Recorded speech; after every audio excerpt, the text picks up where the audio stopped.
Alright, here we are. Got the Kawasaki 400 Ninja.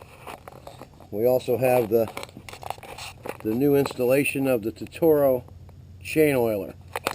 My review of this oiler is 100% excellent. What happens is the hose runs behind here, comes all the way down, and you can see it here. Very clean installation. Okay?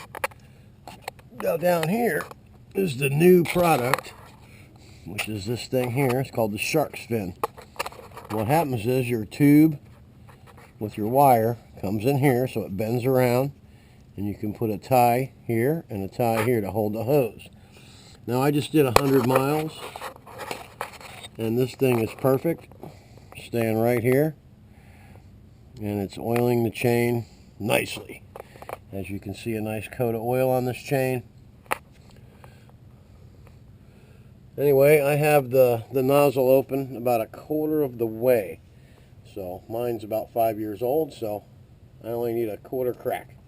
Anyway, go ahead and get you an oiler. It's worth the money. Keeps your chain in shape. You don't have to clean anything. And most of all, you can enjoy a lot more riding. So remember, Tutoro chain oilers, #1 in the business.